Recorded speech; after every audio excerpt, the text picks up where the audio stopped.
Hello एमर्स, आज हम लोग बात करेंगे पोषक तत्वों के बारे में, क्योंकि हम लोगों ने कल पढ़ा था कि क्या होगा न्यूट्रिशन। क्या होगा न्यूट्रिशन, यानी बॉडी को क्या करना पड़ेगा न्यूट्रिशन। न्यूट्रिशन का मतलब खाने को लेना और उसके अंदर से एनर्जी निकालना। लेकिन हमारी बॉडी उन्हीं को खाती है जिनके अंदर क्या पाए जाते हैं, न्यूट्रिशन उन्हीं से लेती है जिनके पास क्या होते हैं, न्यूट्रिएंट होते हैं। क्या होते हैं, न्यूट्रिएंट। ठीक है। और जब न्यूट्रिएंट मिलेगा तो इसी न्यूट्रिएंट को हम कन्वर्ट करेंगे एनर्जी के रूप में।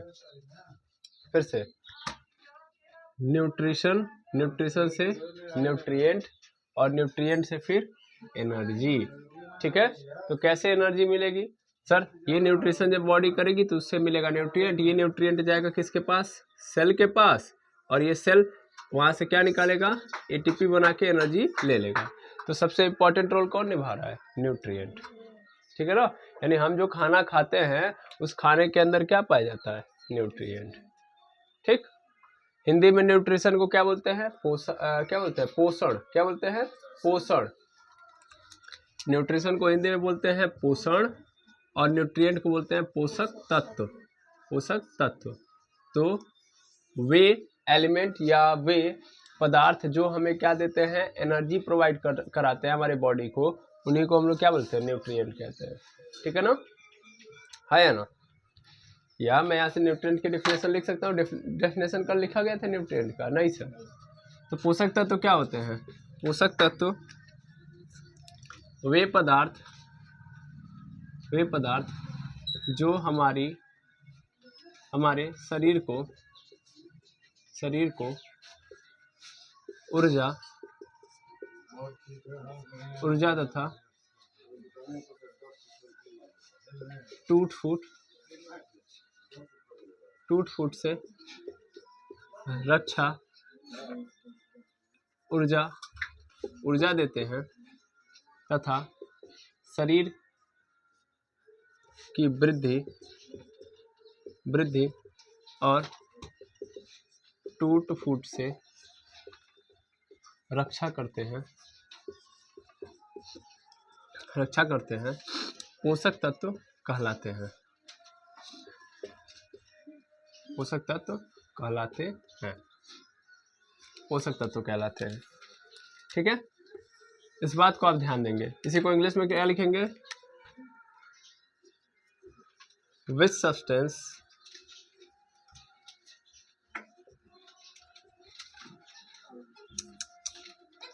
those substance which gives energy to our body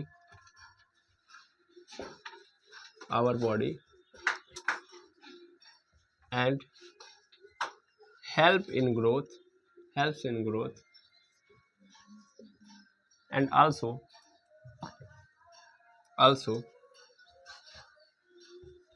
maintain to our body called nutrient। और इस न्यूट्रिएंट की मैं बात करूं तो न्यूट्रिएंट की हमने कैटेगरी भी बनाई थी कि हमारे खाने के अंदर कितने टाइप के न्यूट्रिएंट आपको देखने के लिए मिलते हैं, है ना। कई सारे न्यूट्रिएंट हमको मिलते हैं। जैसे सबसे पहले में हमारे पास न्यूट्रिएंट में कौन सा आता है, कार्बोहाइड्रेट आता है। कार्बोहाइड्रेट तो कार्बोहाइड्रेट कुछ इस तरीके से होता है। कार्बोहाइड्रेट, प्रोटीन, कार्बोहाइड्रेट, वसा को बोलते हैं हम लोग फैट। फिर आता है प्रोटीन। ठीक है, प्रोटीन। और उसके बाद आता है हमारे पास खनिज लवण। ठीक है, मिनरल्स बोलते हैं उनको। उसके बाद आता है विटामिन।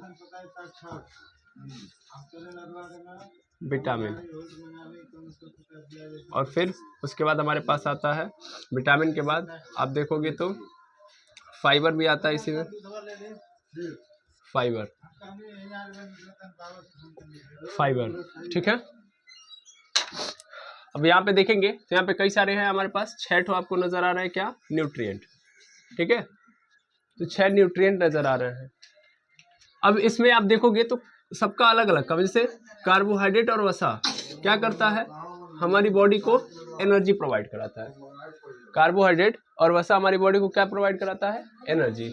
प्रोटीन जो होता है, प्रोटीन हमारी बॉडी के अंदर जो भी मेंटेनेंस यानी हमारी बॉडी की ग्रोथ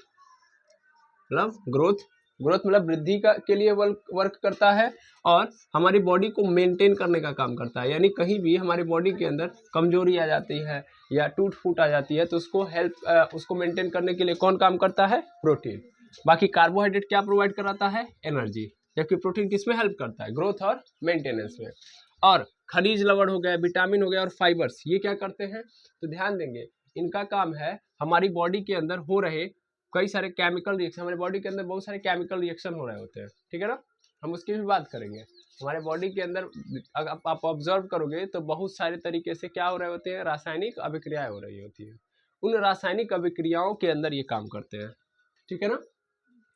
तो इसको हम लोग किस में डाल देंगे, मेटाबॉलिज्म में। अभी मैं समझाऊंगा मेटाबॉलिज्म क्या होता है, सबकी बात करूंगा मैं। तो helps in metabolism, helps to यहाँ पे बोल सकता हूँ मैं, हाँ सीधा सीधा लिखिए, हेल्प टू मेटाबॉलिज्म या प्रोटेक्ट, या बोल सकते हो केयर टू मेटाबॉलिज्म। सिंपल ये बात आप लिख लो, हेल्प्स टू मेटाबॉलिज्म क्रिएशन या हेल्प्स टू मेटाबॉलिज्म। मैं यहाँ पे क्या बोलूँ, यहाँ पे एक एग्जैक्ट मुझे वर्ड नहीं नजर आ रहा, बस मैं यहाँ पे बोल रहा हूँ कि हेल्प करता है मेटाबॉलिज्म को सही रखने में, ठीक है ना। तो यहाँ पे आप यहाँ पे लिख दो, बस इतना लिख दो, मेटाबॉलिज्म। हम समझा देंगे, अभी आपको समझ में आ जाएगा, क्योंकि हमारे बॉडी के अंदर बहुत सारे केमिकल रिएक्शन होते रहते हैं, उन केमिकल रिएक्शन को मेटाबॉलिज्म कहते हैं। मेटाबॉलिज्म दो तरीके के होते हैं, यानी एक होता है एनाबॉलिक और एक होता है मेटाबॉलिक, ठीक है ना। तो उसके में कौन सहायता करते हैं, तो खनिज लवण हो गया, विटामिन हो गया और फाइबर। जबकि कार्बोहाइड्रेट और वसा क्या प्रोवाइड कराते हैं, एनर्जी। और प्रोटीन क्या करता है, ग्रोथ और मेंटेनेंस में वर्क करता है, ठीक है ना। यानी हमारी बॉडी की ग्रोथ किसके कारण होती है, प्रोटीन के कारण। लेकिन हमारी बॉडी के अंदर एनर्जी किसके कारण जाती है, कार्बोहाइड्रेट के कारण। क्या बात समझ में आ गई, यस और नो। तो सबसे पहले आप क्या करिए, इस पूरे को नोट करिए, फिर मैं आगे बढ़ता हूँ।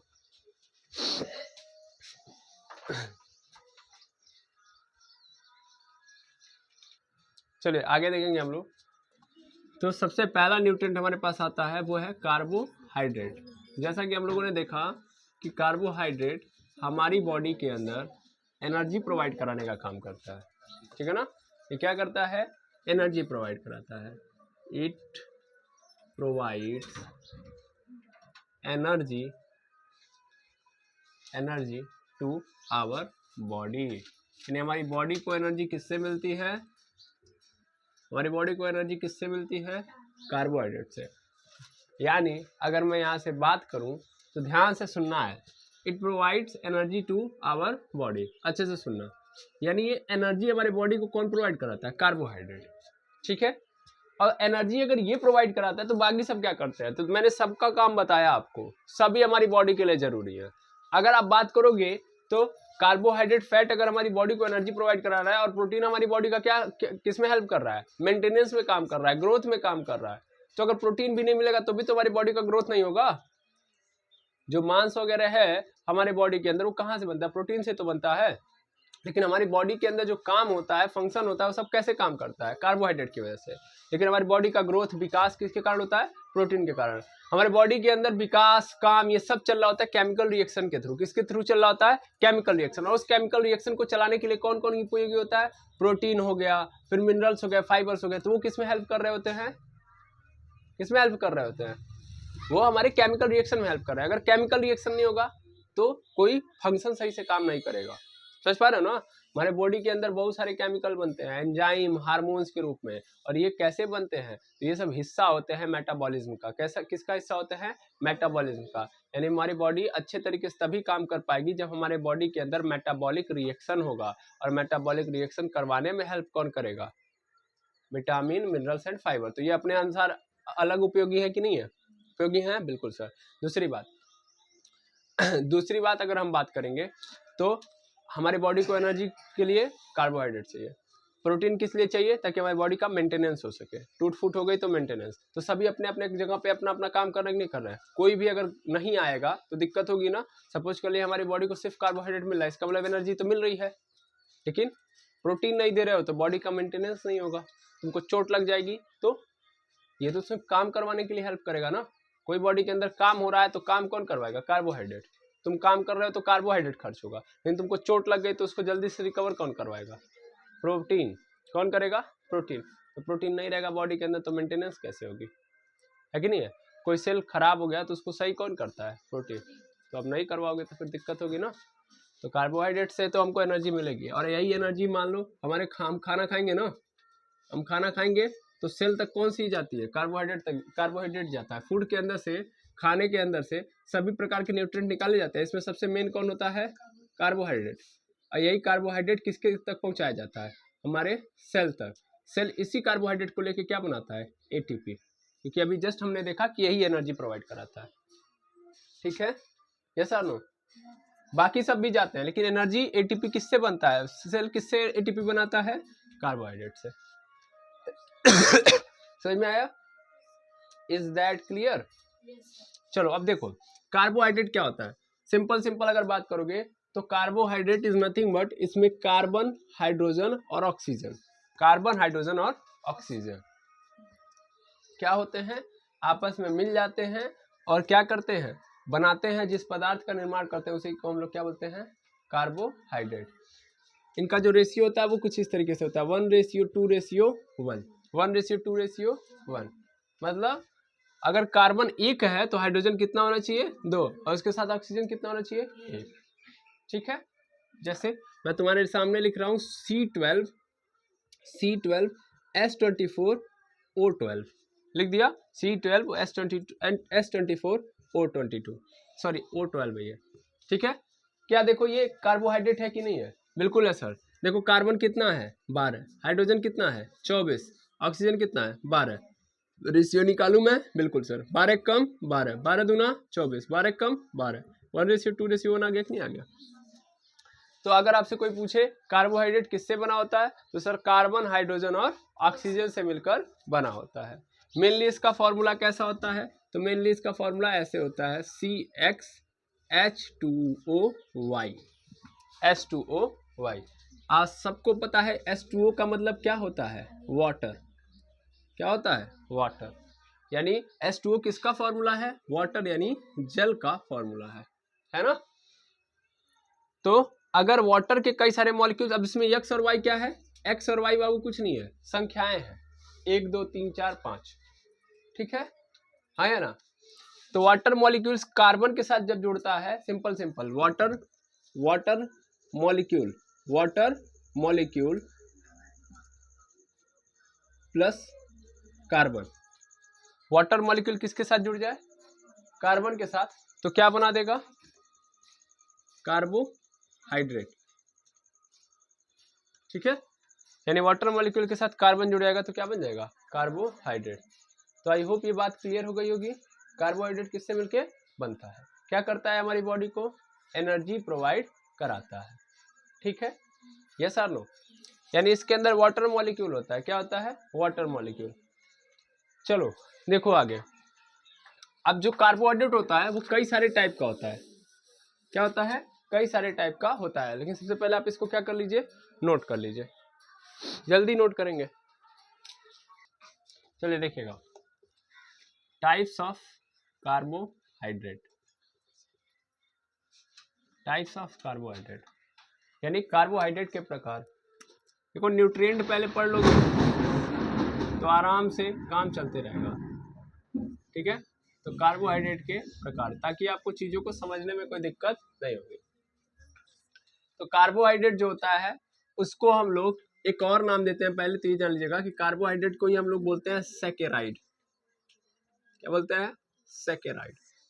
ठीक है, और सैकेराइड इसको बोलने का कारण है, इसका कारण है मैं बता दूं आपको, कि जब हम एक कार्बोहाइड्रेट को लेते हैं तो उसके अंदर वाटर मॉलिक्यूल्स के आधार पे या वाटर के डिसोसिएशन के आधार पे, सर नहीं समझे, मतलब कार्बोहाइड्रेट के अंदर वाटर होता है ना, तो कार्बोहाइड्रेट के अंदर वाटर जो होता है, उस वाटर के ब्रेक डाउन यानी निकलने के आधार पे हम पूरे कार्बोहाइड्रेट को कितने प्रकार में डिवाइड करते हैं? 3। कहीं कहीं 4 आएगा, कहीं कहीं 5 आएगा, तो ऐसे अलग अलग निकलते आएंगे, ठीक है ना। हमको सिंपल समझना है कि टोटल कितने होते हैं? 3। कितने होते हैं? 3। ये तो आप देखोगे तो सबसे पहला मोनोसेक्राइड, फिर आता है डाइसेक्राइड, फिर तीसरे नंबर पे डाल देते हैं लोग ओलिगोसेक्राइड, जबकि डाइसेक्राइड किसका पार्ट होता है? ओलिगोसेक्राइड का। तो हम सिर्फ ये पढ़ेंगे, ओलिगोसेक्राइड को हटा देंगे, जितना समझना उतना समझेंगे अभी फिलहाल में। तो मोनोसेक्राइड, डाइसेक्राइड और पॉलीसेक्राइड, 3 टाइप के कार्बोहाइड्रेट होते हैं। कितने टाइप के? 3। मोनोसेक्राइड, डाइसेक्राइड और पॉलीसेक्राइड। मतलब क्या है? तो मतलब उससे कितना वाटर मॉलिक्यूल हम निकाल सकते हैं, ठीक है। वाटर मॉलिक्यूल मतलब जल के अणुओं का अपघटन यानी उनका टूटना, तो उस आधार पे हम लोग इसको सेकेराइड कहते हैं, यानी उसी कार्बोहाइड्रेट को जल के कारण क्या बोलते हैं? सेकेराइड, ठीक है। अभी कितने प्रकार का होता है? 3। कितने प्रकार का? 3। सबसे पहले होता है मोनोसेकेराइड, मोनोसेकेराइड, मोनोसेकेराइड। फिर आता है डाइसेकेराइड, और फिर आता है हमारे पास पॉलीसेकेराइड, पॉलीसेकेराइड। देखो मोनोसेकेराइड मतलब सिंपल इसके अंदर एग्जाम्पल समझते जाओ। इस मोनोसेकेराइड के अंदर होता है ग्लूकोज, ग्लूकोज पहला तो ग्लूकोज आता है, दूसरे नंबर पे आता है हमारे पास फ्रुक्टोज, फ्रुक्टोज, और तीसरे नंबर पे आता है हमारे पास गैलेक्टोज, गैलेक्टोज, ठीक है। गैलेक्टोज, ध्यान से देखिएगा, ग्लूकोज, फ्रुक्टोज, और फिर आता है गैलेक्टोज, गैलेक्टोज, ठीक है। इसको हम लोग बोलते हैं मोनोसेकेराइड। तो इंग्लिश तो आप लोग लिख ही लोगे, मोनोसेकेराइड। डाई को डाई यहाँ पे कर लेना, यहाँ पे डी वाई कर लेना, सेकेराइड। पॉली को PAOLY, पॉलीसेकेराइड, ठीक है। चलो फटाफट देखते हैं और आगे देखते हैं, समझते हैं। तो देखो मोनोसेकेराइड जिसमें सिंपल फॉर्मूला जो होता है वो कुछ इस तरीके से होता है, वो C6H12O6। इसका फॉर्मूला क्या होता है? C6H12O6, यानी जिसके अंदर कितने कार्बन होंगे? 6 कार्बन, 12 हाइड्रोजन और 6 ऑक्सीजन। इस तरीके का कंपोजिशन हो रहा है, तो हम लोग क्या बोलेंगे? मोनोसेकेराइड। क्या बोलेंगे? मोनोसेकेराइड। अगर मैं इसके एक्चुअल फॉर्मूले, जैसे हम लोग क्या लिखते हैं? CXH2OY लिखते हैं, नहीं लिखते हैं? लिखते हैं। तो हम लोग को क्या करना है? हम लोग को क्या करना है? x की जगह पे 6 डाल देना है, x की जगह पे 6, और y की जगह पे भी क्या डाल देना है? 6, यानी x की जगह पे भी 6 डाल दो। तो x की जगह पे 6 डालूंगा तो C6 हो जाएगा, हो जाएगा। H2O ऐसे ही रहेगा, y की जगह पे भी 6 डाल दिया, डाल दिया। अब ध्यान देना, ये तो C6 ऐसे रहेगा, अब ये 6 गुणा करेगा 2 में, तो 6 दूना 12, यानी हाइड्रोजन के बगल में 2 था तो 6 दूना 12। ऑक्सीजन के बगल में कितना? 1, 1 का गुणा 6 में होगा, कितना हो जाएगा? 6। तो C6H12O6, यानी x और y की जगह पे अगर हम लोग क्या डाल देते हैं? 6, तो हमारा क्या बन जाएगा? मोनोसेकेराइड। मोनोसेकेराइड के अंदर कितने एग्जाम्पल? 3, ग्लूकोज, फ्रुक्टोज और गैलेक्टोज। इसमें सबसे स्मॉलेस्ट यानी सबसे बात की जाए सबसे छोटा कार्बोहाइड्रेट कौन सा होता है? सबसे छोटा कार्बोहाइड्रेट मोनोसेकेराइड ही होते हैं। क्या होते हैं? मोनोसेकेराइड। मोनोसेकेराइड मतलब एक सिंपल सेकेराइड होता है या कार्बोहाइड्रेट होता है, जिसके अंदर आता है ग्लूकोज, फ्रुक्टोज और गैलेक्टोज। इसमें भी सबसे इंपॉर्टेंट क्या है? ग्लूकोज। हमारी बॉडी जब लेगी एनर्जी तो उसमें भी कौन सा पकड़ेगी है, यानी हमारी बॉडी जिस भी प्रकार का कार्बोहाइड्रेट लेगी, अभी हम बताएंगे किस प्रकार का कार्बोहाइड्रेट हमको पौधे देते हैं या खाने से हम कौन सा सेकेराइड में लेते हैं या कौन सा कार्बोहाइड्रेट लेते हैं। तो कोई भी कार्बोहाइड्रेट है उसको किस में कन्वर्ट कर रही होगी? ग्लूकोज में। किस में कन्वर्ट करेगी? ग्लूकोज में। कौन? सेल। सेल सेल उस कार्बोहाइड्रेट को किस में कन्वर्ट करेगा? ग्लूकोज में। और फिर सेल से किस में कन्वर्ट करेगा? मतलब ग्लूकोज को सेल किस में कन्वर्ट कर देगा? ATP में। तो याद रखिएगा, किसी भी प्रकार का कार्बोहाइड्रेट लेगी आपको इस सिस्टम में क्या नजर आएगा कि आपको मिलेगा जो भी कार्बोहाइड्रेट उसको कन्वर्ट करेगी ग्लूकोज में, और ग्लूकोज को सेल जब सेल के पास पहुंचेगा तो क्या बना देगा? ATP, ठीक है। अब आगे देखेंगे हम, आगे देखेंगे यहाँ पे डाइसेकेराइड। आगे क्या देखेंगे? डाइसेकेराइड। जब दो मोनोसेकेराइड जुड़ जाते हैं, जब दो मोनोसेकेराइड जुड़ जाएंगे तो क्या बन जाएंगे? डाइसेकेराइड। दो मोनोसेक्राइड मिले तो क्या बन जाएंगे, डाइसेक्राइड। मतलब जैसे देखना यहाँ पे मैं अगर ग्लूकोज क्या है मेरा, मोनोसेक्राइड है ना, तो अगर मैं ग्लूकोज ले रहा हूँ और ग्लूकोज के साथ किसको ऐड कर दे रहा हूँ, सर ग्लूकोज के साथ मैंने किसको ऐड कर दिया, फ्रुक्टोज को। किसको ऐड कर दिया, फ्रुक्टोज को। तो ग्लूकोज और फ्रुक्टोज ऐड हो जाएगा, तब बन जाता है सुक्रोज। क्या बन जाता है, सुक्रोज। आप लास्ट में जरूर देख रहे होंगे OSE। जहां भी OSE लिखा होगा इसका मतलब क्या है, वो कार्बोहाइड्रेट। क्या है, कार्बोहाइड्रेट। कार्बोहाइड्रेट की पहचान है कि लास्ट में क्या लगा होगा, OSE, ठीक है ना, ओज। क्या लगा होगा, ओज, ठीक है। तो अगर मैं ग्लूकोज और फ्रुक्टोज को ऐड कर दूंगा तो क्या बन जाएगा, सुक्रोज। उसी तरीके से अगर मैं ग्लूकोज में ग्लूकोज को ऐड कर दूंगा, ग्लूकोज के साथ किसको ऐड कर दूंगा, ग्लूकोज को, तो क्या बन जाएगा मेरा, माल्टोज। क्या बन जाएगा, माल्टोज। ग्लूकोज और ग्लूकोज ऐड कर दिया, माल्टोज। फिर उसी तरीके से ग्लूकोज और गैलेक्टोज को ऐड कर दिया, किसको, ग्लूकोज और गैलेक्टोज को। तो ग्लूकोज और गैलेक्टोज को ऐड कर दूंगा तो क्या बन जाएगा मेरा, लैक्टोज। क्या बन जाएगा, लैक्टोज। तो यानी सुक्रोज, माल्टोज और लैक्टोज, ये क्या हो गए, डाइसेक्राइड। डाइसेक्राइड मतलब अगर हम इसको ब्रेक डाउन करेंगे तो कितने पार्ट्स में जाएगा, दो मोनोसेक्राइड में टूटेगा। ठीक है, आई होप समझ में आ गया है। यानी दो मोनोसेक्राइड मिलके डाइसेक्राइड बनाते हैं। डाई मतलब होता भी दो है। ठीक, अब आते हैं, बात करते हैं पॉलीसेक्राइड की। तो बहुत सारे मोनोसेक्राइड अगर मिल जाएंगे तो क्या बना देंगे, पॉलीसेक्राइड। ठीक है ना। इसके एग्जांपल देखोगे तो सबसे पहला हमारे पास आता है स्टार्च। जो पौधे अपना खाना बनाते हैं वो किस फॉर्म में बनाते हैं, स्टार्च। देखो पौधे फोटोसिंथेसिस करेंगे, फोटोसिंथेसिस करके क्या बनाएंगे, खाना। खाना किस फॉर्म में बनाएंगे, ग्लूकोज। और जब बहुत सारा ग्लूकोज इकट्ठा कर लेते हैं, भाई ये ग्लूकोज तो बनेगा नहीं, एक ग्लूकोज बनेगा तो उसको कई सारा इकट्ठा करेंगे, कई सारे ग्लूकोज होंगे तब जाके एक फल बनता है या खाना बनता है। तो कई सारे ग्लूकोज को जब मैं इकट्ठा कर दूंगा तो किस में कन्वर्ट हो जाता है, स्टार्च में। क्या हो जाता है, स्टार्च। दूसरे नंबर पे आता है सेलुलोज। क्या होता है, सेलुलोज। दुनिया के अंदर सबसे ज्यादा पाया जाने वाला जो कार्बोहाइड्रेट है वो कौन सा है, सेलुलोज। पेड़ पौधों से बनी हुई हर वस्तु, यानी पेड़ पौधों के अंदर जो भी वस्तु आप देख, सॉरी पेड़ पौधे जहां भी होंगे या पेड़ पौधों से बनी जो भी वस्तुएं हैं उन सब के अंदर क्या पाया जाता है, सेलुलोज। कौन सा कार्बोहाइड्रेट पाया जाता है, सेलुलोज। और दुनिया के अंदर सबसे ज्यादा पाया जाने वाला कौन सा कार्बोहाइड्रेट है, ये सेलुलोज। यानी सेलुलोज सबसे ज्यादा पाया जाता है। जबकि पौधे अपना खाना किस फॉर्म में रखते हैं, स्टार्च के रूप में। हम जो पौधे से खाना लेते हैं, जैसे चावल लिया, लेते हैं चावल, चावल के अंदर कार्बोहाइड्रेट होगा, बिल्कुल होगा सर।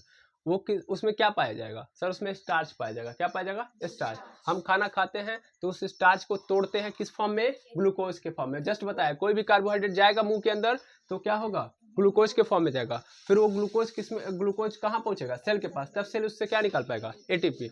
जबकि अगर हम सेलुलोज खा लें, जैसे घास खा लो, तुम सीधे सीधे घास खा लो, तो घास खाओगे तो क्या वो पचा पाओगे, नहीं। लकड़ी खा लो, लकड़ी के अंदर क्या पाएगा, सेलुलोज पाया जाएगा। मैंने क्या बोला अभी, जितना भी पेड़ वगैरह होता है वो किससे बना होता है, सेलुलोज से ही बना होता है। तो पेड़ को खाओगे तो पेड़ के अंदर सेलुलोज पाया जाएगा, लकड़ी को खाओगे तो उसके अंदर भी सेलुलोज पाएगा। लेकिन जब इस सेलुलोज को जब तुम लेके जाओगे बॉडी के अंदर, तो हमारा बॉडी जो होता है उस सेलुलोज को किस में नहीं कन्वर्ट कर पाता है, ग्लूकोज में। और ग्लूकोज में नहीं कर पाता, इसीलिए सेल उसको एटीपी में नहीं बना पाता है। समझ पा रहे हो, क्या बात समझ में आई। तो इसका अर्थ यह है कि हम सेलुलोज का पाचन नहीं कर पाते हैं, हम सेलुलोज का पाचन नहीं कर पाते हैं, हम सेलुलोज को नहीं खाते हैं। हम किसको खाते हैं, स्टार्च को। कौन से पॉलीसेकेराइड को, स्टार्च को। और एक और आता है भाई, एक और आता है जिसका नाम है ग्लाइकोजन। क्या है, ग्लाइकोजन। तो तीन तरीके के आपको पॉलीसेकेराइड रहते रहेंगे, स्टार्च, सेलुलोज और ग्लाइकोजन। ठीक है। सबसे इंपॉर्टेंट कौन सा है, ग्लूकोज। किसी भी टाइप का कार्बोहाइड्रेट है, अगर उसको हम ग्लूकोज के अंदर कन्वर्ट कर पाए तो वो किसके अंदर जाएगा, सेल के पास पहुंचेगा तो एटीपी बनेगा। अगर ग्लूकोज के अंदर नहीं कन्वर्ट कर पाए तो एटीपी नहीं बनेगा, यानी हमें ऊर्जा नहीं मिलेगी। तो आई होप ये पूरा समझ में आ गया होगा। टाइप्स ऑफ कार्बोहाइड्रेट, यस और नो। आपसे कोई पूछ दे सुक्रोज किस टाइप का कार्बोहाइड्रेट है तो तुरंत बता देंगे डाइसेकेराइड। माल्टोज कैसा है, डाइसेकेराइड। Fructose monosaccharide. ठीक है। लगभग हर एक पदार्थ या हर एक कार्बोहाइड्रेट या खाने वाली चीज के अंदर ग्लूकोज पाया ही जाता है। ओके। हाँ एक बात और, ग्लूकोज की मात्रा यदि हमारे ब्लड के अंदर बहुत ज्यादा हो जाएगी तो हमको क्या हो जाता है, ब्लड शुगर। क्या हो जाता है, ब्लड शुगर। ब्लड शुगर आप जानते हैं ना। तो ब्लड शुगर कब होता है, जब हमारे बॉडी के अंदर शुगर बहुत ज्यादा मात्रा में बढ़ जाता है। ठीक है। इसको आप डायबिटीज बोलते हैं। क्या बोलते हैं, डायबिटीज। तो डायबिटीज की बीमारी कब होगी, जब आपके बॉडी के अंदर ग्लूकोज क्या हो जाएगा, ब्लड के अंदर ग्लूकोज ज्यादा हो जाएगा। समझ में आ रहा है। यस और नो? फ्रुक्टोज जितना भी फल वाला होता है ना, फल वगैरह में क्या पाया जाता है? फ्रुक्टोज। गैलेक्टोज की बात करोगे तो दूध वगैरह के अंदर क्या पाया जाता है? गैलेक्टोज। देखो यहाँ पे सुक्रोज है, सुक्रोज मतलब शुगर, सिंपल चीनी वगैरह जो होता है उसके अंदर क्या पाया जाता है? शुगर। और यहाँ पे देखो ग्लूकोज तो उसके अंदर होगा ही होगा, हर चीज के अंदर ग्लूकोज होगा, ठीक है ना? माल्टोज फिर से फल के रसों में माल्टोज भी मिलेगा, लैक्टोज मतलब दूध में लैक्टोज ही मिलेगा आपको, ठीक है ना? आई होप समझ में आ गया होगा। यस और नो? देखो भाई ग्लूकोज में क्या डाल दिया है, ग्लूकोज के साथ ग्लूकोज डालूंगा तो माल्टोज बन गया, ग्लूकोज के साथ फ्रुक्टोज डालूंगा तो फल वाले में मिल जाएगा, मीठापन जहां भी होगा वहां पे मिल जाएगा फ्रुक्टोज।